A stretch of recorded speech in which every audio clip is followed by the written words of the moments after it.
The Diddy RICO trial hasn't even started or got close to starting yet, and the story is just continuing to get worse and worse and worse. Yesterday, Complex put out an article, Diddy facing 120 new sexual assault lawsuits, accused of abusing 9-year-old boy and over 20 other minors. He's accused of giving a 20-year-old woman horse tranquilizer too. Texas-based attorney Tony Busby put a press conference out yesterday and revealed that he's representing 120 accusers that have allegations against the music mogul that span the last 20 years. And of the 120 victims, 25 of them were underage at the time when the alleged abuse happened. Now, he put out a press conference yesterday that really wasn't a secret at all has finally been revealed to the world.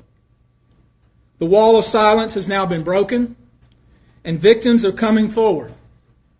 Our team has had at this point more than 3,285 individuals contact us. Our team has had let's say that number again. More than 3,285 individuals. More than 3,285 individuals have contacted him. So I don't know why he gives such a specific number. It says more than, but that's irrelevant. So 120 things that they're pressing ahead with out of 3,000. So you can work on the assumption that only 120 of them had like sufficient evidence or sufficient claims to actually go and potentially prosecute for. But that number, dude, I mean, what the we know almost, we don't know, but we know that it's bad. But the volume, the scale of this is utterly terrifying and utterly despicable. Individuals contact us with people claiming to have been victimized by Sean Combs. After vetting, we now represent 120 individuals so after vetting, who intend to bring 120 civil claims in civil court against Sean Diddy Combs, as well as claims against many other individuals and entities that we will name as defendants as we file these individual cases. And you should know, to the extent the clients feel comfortable, we also intend to make these individuals available to the authorities, specifically to the FBI. Right. So you should also know a few of them. I mean, I don't know what he's going to say next, but essentially he's saying that they're going to let these individuals become part of the bigger case, I believe. I get a little bit confused between federal and just regular law in the US, but ultimately, I mean, the level at which this man is going down, it's going to be all time, but who might he bring with him? And it might not just be him. There's the idea that he holds all the evidence and all the secrets, so nobody's coming out against him, Diddy has all the tapes, and I'm sure all of this sort of, he has everybody in a chokehold. He's like the Godfather front cover, the puppet master, which is why supposedly so many people haven't come out. He's built his body of protection extremely well, I'm sure, but the truth of the matter is, as more and more people feel comfortable, brave, accepting enough to come out against him, a lot of these other people are just going to be implicated outside of themselves, Have already been spoken to by the FBI. Now, before we discuss the nature of the claims and claimants themselves, let me comment on the large volume of calls we have received since our first announcement. Even before the indictment of Sean Combs, we had received a small volume of calls and had screened a handful of cases. After the indictment of Sean Combs and the announcement that we were pursuing these claims, the floodgates opened. People who wouldn't otherwise, for a variety of reasons, are now stepping forward to make their voices heard and to pursue justice. But no, most of these people are scared. Mm-hmm. They fear backlash in their communities. They fear backlash in their own families. They are afraid of retaliation from the perpetrators and their associates. Of course. They are rightly afraid for their own personal safety. I expect that through this process, many powerful people will be exposed. Damn. I expect that through this process, many powerful people will be exposed. Like, he knows a lot of shit, but he's got to prove it, right? And that it is wild that he stood there with his fucking phone number behind. Now, I know the idea of the phone number is that if you've been through some shit, you call him and get involved, right? I get it. But it's super American to have him with a fucking phone number like Better Call Saul. But regardless, any dirty secrets will be revealed.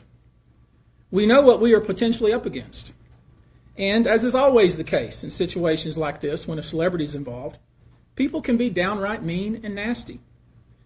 You would be shocked at the length fans will go, no matter the evidence, to the contrary, to defend celebrities they love. Absolutely, but I mean, does he have that many fans? Did he have that many fans in the first? Did he have that many fans in the first place? I know he had big records, but I've never heard someone say they were a Diddy fan.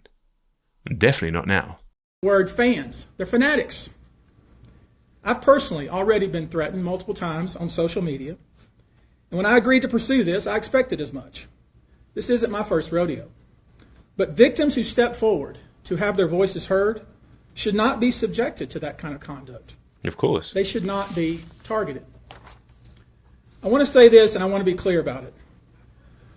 Although we are vetting each call as stringently as we can, I always start with a mindset that I believe victims. I believe victims because I understand the tremendous courage it takes to step forward. So if you're watching this, please hear me.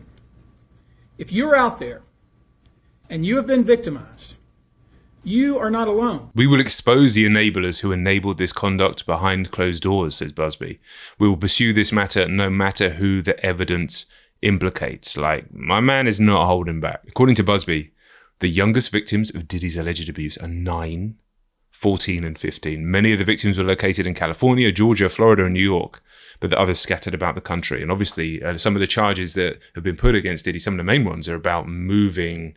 So this is the thing. Most of the stuff about Diddy's like moving male prostitutes across state lines and then coercive stuff.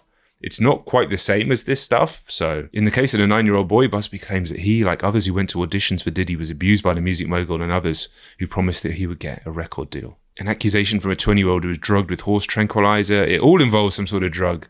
One instance, there was someone who was 20 years old at the time and she was asked to attend a party in a hotel. She was flattered, went to the party and was given one drink. She doesn't remember anything else. I mean, that's just going to be like, we're going to hit that so many times, it's almost going to become, it will become almost desensitized to it, which is fucking horrendous, right? That is the situation that we're looking at and dealing with here. Busby claims they involve many powerful people. So in just a week, we've had the federal arrest, the explanation of the RICO case against him, and now this from the Texas attorney with 120 allegations, pressing ahead, trying to get charges for those, trying to bring everybody down. This is an empire of fucking fornication and horror that is overdue to be decimated, brought down, brought into the depths of hell where it belongs. We're still just scratching the surface of it. That's what's crazy.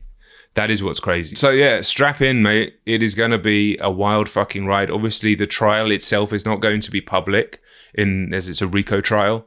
So it's not going to be one of those ones that's filmed on television. But regardless, everything that's going to be coming out and the people who some serious individuals, people that we potentially idolize as artists or celebrities, are going to be implicated and brought down in this in ways that are going to shatter the foundations of what we believe and what we've held true.